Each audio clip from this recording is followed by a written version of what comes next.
64 people died trying to reach its summit. But numbers don't tell the real story. Behind each statistic lies a tale of ambition, courage, and often tragedy. This is why Nanga Parbat in Pakistan earned its name. The Killer Mountain.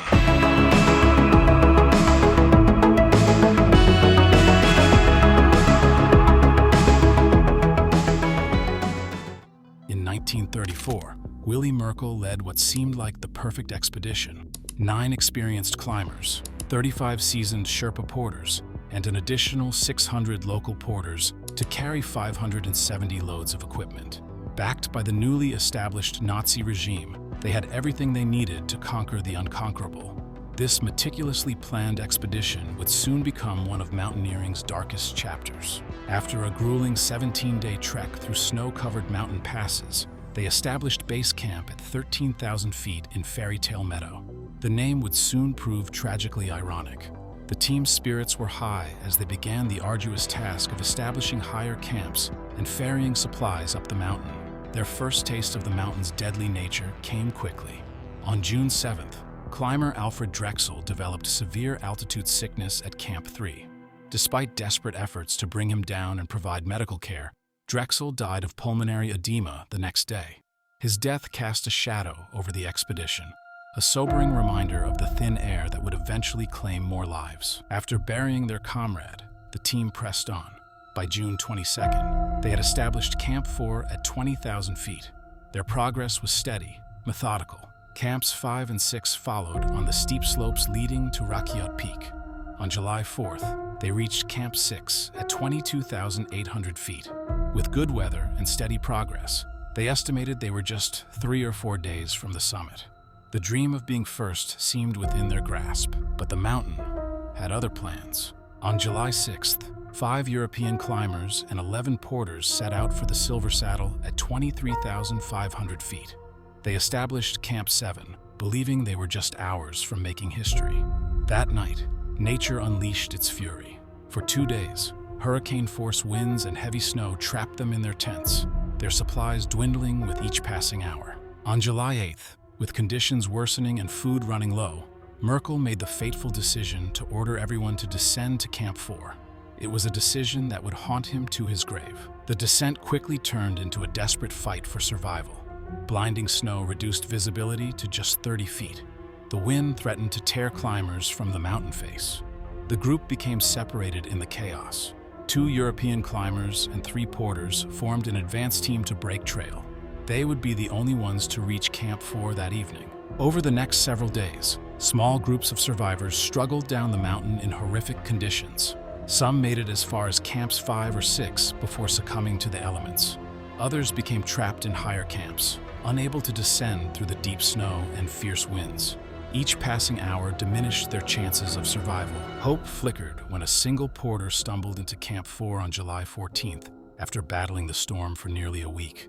He brought news that expedition leader Willy Merkel and 1 other porter were still alive somewhere below Camp 7.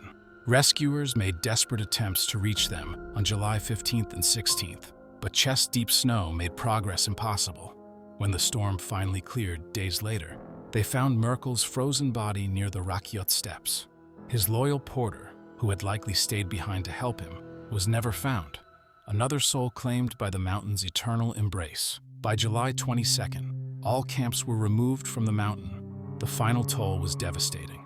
10 lives lost, 4 European climbers, and 6 porters.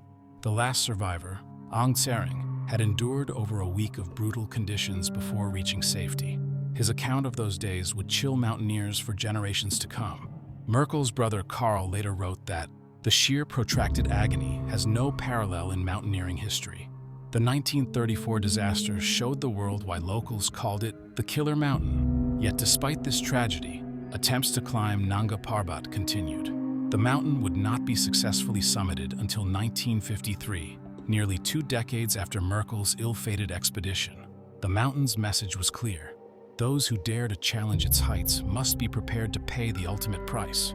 But as future expeditions would prove, this warning did little to deter those who heard the mountain's call. But if nature's fury wasn't enough, Nanga Parbat would soon reveal an even darker side to its deadly reputation. One where the danger came not from ice and wind, but from human hands.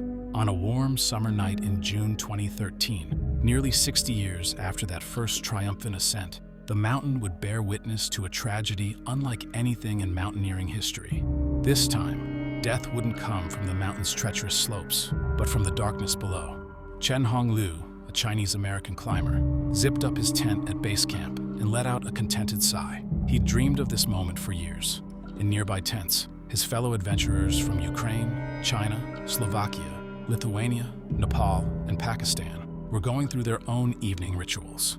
The local Pakistani porters chatted quietly around small fires, their laughter carrying on the crisp mountain air.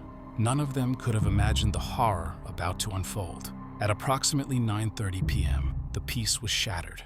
Nearly 20 men clad in military gear emerged from the darkness, at least 16 of them carrying rifles. Their shouts in heavily accented English cut through the night. Taliban, Al-Qaeda, surrender. Confusion reigned as climbers were roughly pulled from their tents.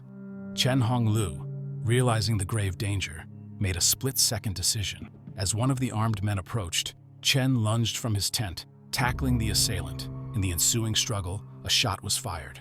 Chen went limp, marking the start of the tragic night. In the chaos that followed Chen's fall, another climber saw a chance for survival. Zhang Chuan, his heart pounding, burst from his tent and sprinted towards a nearby trench, zigzagging to avoid the bullets. Zhang somehow made it to safety, disappearing into the darkness beyond the camp. The remaining climbers were rounded up, their hands bound behind their backs, forced to kneel on the cold, hard ground. They watched in fear as their captors ransacked the camp, seizing passports, wallets, radios, and satellite phones. The local porters were gathered separately, spared for the moment, but no less frightened. What happened next would haunt the survivors forever. Without warning, the armed men opened fire on the kneeling climbers. The bursts of rifle fire shattered the mountain's silence, echoing off the looming face of Nanga Parbat. Their leader walked among the fallen climbers, ensuring there were no survivors. In a twisted act of mercy, or perhaps calculated self-preservation, the militants spared one climber, Sher Khan, a Pakistani who had descended from Camp 1 earlier that day due to illness, was allowed to live. The local porters, too, were largely spared, save for one. Ali Hussein, a cook, was executed for the crime of being a Shiite Muslim. As suddenly as they had appeared, the attackers melted back into the night. By 5 a.m. on June 23rd, they were gone, leaving behind a scene of unimaginable tragedy. 11 people lay dead in the shadow of the mountain they had come to climb. The remoteness that draws climbers to Nanga Parbat now worked against the survivors. Help wouldn't arrive until dawn, when a Pakistani military helicopter finally reached the base camp around 7:30 a.m. By then, the world was waking up to news of an attack that would shake the mountaineering community to its core. Yet even this wouldn't be the mountain's final tragedy. Mountains have a way of revealing both the darkest and brightest sides of human nature.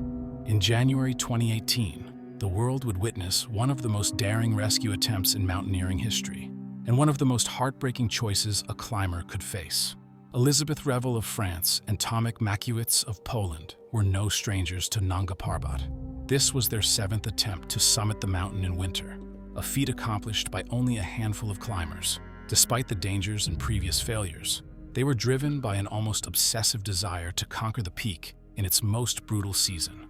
Finally, after years of attempts, they achieved the impossible. Fighting through brutal cold and shifting terrain, they reached the summit from the Diamir side. But at the top, it became clear that their triumph would soon turn to tragedy. Tomek was in bad shape, very bad shape. According to Elizabeth, he could barely walk, he couldn't see, he couldn't even communicate. His life force was literally flowing from his mouth and nose. Telltale signs of high-altitude pulmonary edema and cerebral edema. She managed to secure him from the wind in a crevasse, but now faced an agonizing decision that would haunt her forever. Stay with Tomek and risk both their lives, or descend alone to seek help. Elizabeth chose to descend, a decision that would set in motion one of the most daring rescue operations in mountaineering history. Suffering from severe frostbite herself, she began her desperate descent, fighting through biting cold and exhaustion until she could make contact with rescuers. The distress call reached Krzysztof Wieliki, leader of the Polish winter expedition on K2, another formidable peak in the Karakoram range. When word of the crisis spread, 2 elite climbers from the K2 expedition stepped forward without hesitation: Adam Bielecki and Denis Urubko. They didn't just volunteer. They abandoned their own expedition for a chance to save fellow climbers. What followed was a rescue attempt that pushed human limits. Bielecki and Urubko launched into the darkness, climbing through near-blizzard conditions. With minimal rest and preparation, they faced what seemed impossible, ascending over 3,280 feet in the dark, guided only by the faint glow of headlamps and their own mountaineering instinct. The weather was merciless. Temperatures plummeted, winds howled, but they pressed on, driven by the desperate hope of saving their fellow climbers. At around 21,980 feet, they found Elizabeth, weak but alive. When they reached her, she weighed just 99 pounds, her frostbitten limbs testament to her ordeal. Their relief at finding Elizabeth alive was tempered by the grim reality. Tomek was still higher up the mountain, alone and in critical condition, but nature forced their hand. The storm was intensifying, visibility dropping to near zero. Every moment spent on the mountain increased the risk of further casualties. The descent with Elizabeth was a masterclass in high-altitude rescue.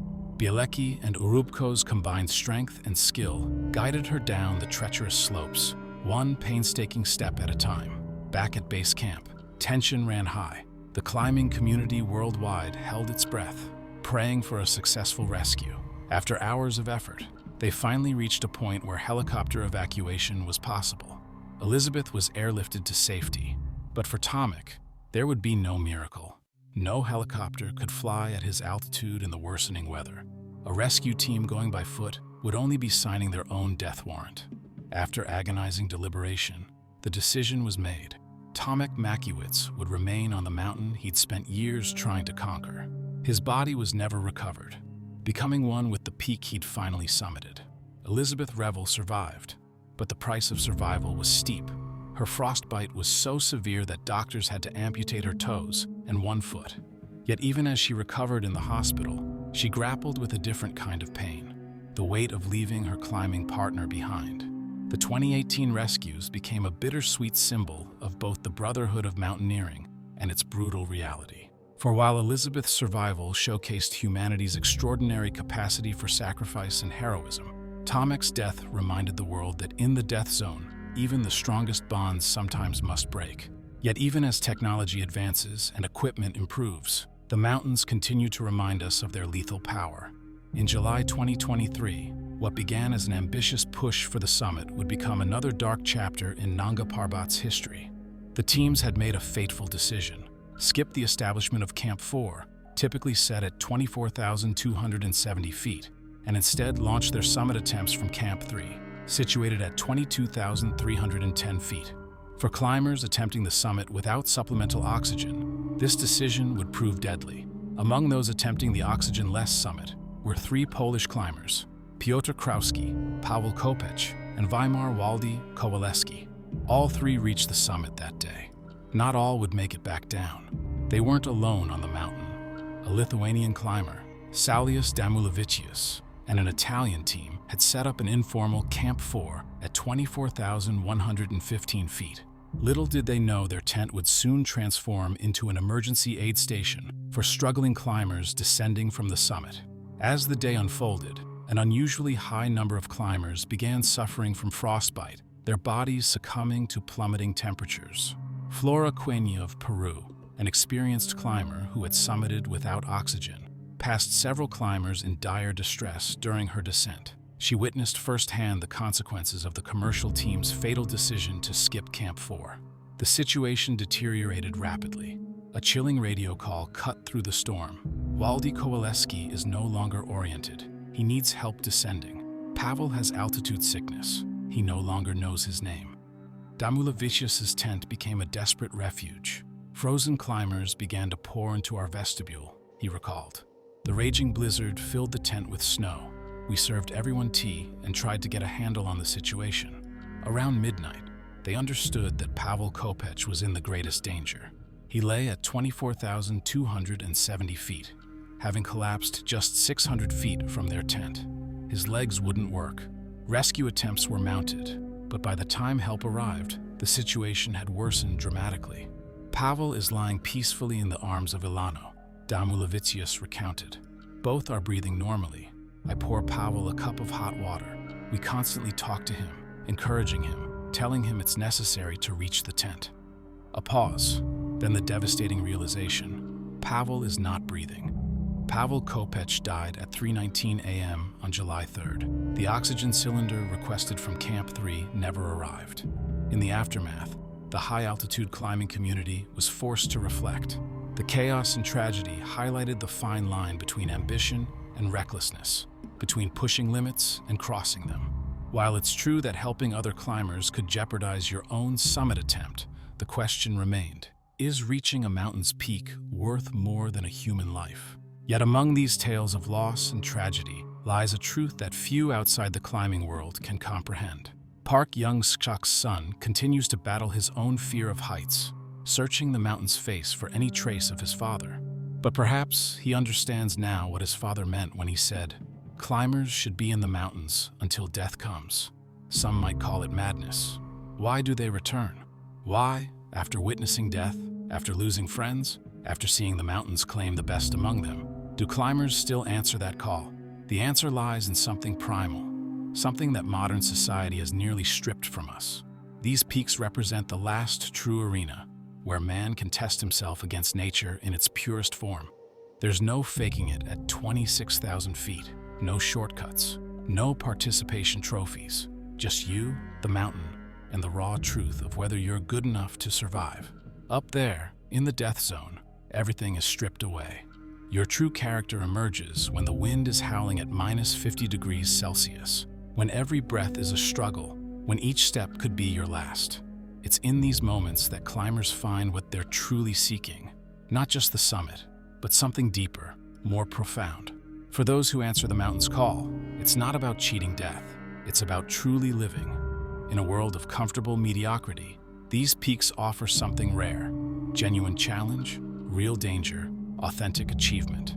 Where else can a person test themselves so completely, push themselves so far beyond their limits, and discover what they're truly capable of? This is why they return, not because they're crazy, but because they're alive, truly alive. In the thin air of the death zone, every moment is crystal clear. Every decision matters.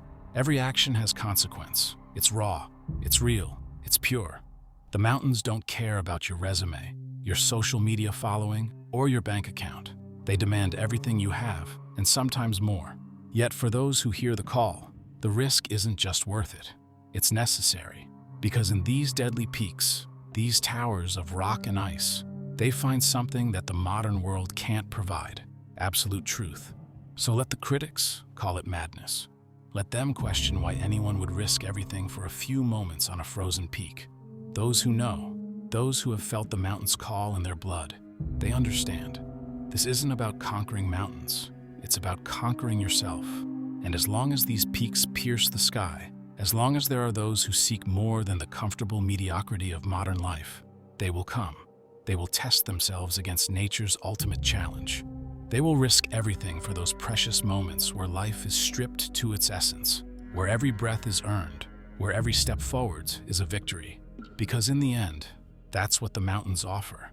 Not just death and danger, but the chance to truly live, to push beyond your limits, to discover what you're truly capable of. And for those who hear the call, no price is too high, no risk too great. The mountains are waiting. The question is, are you bold enough to answer their call?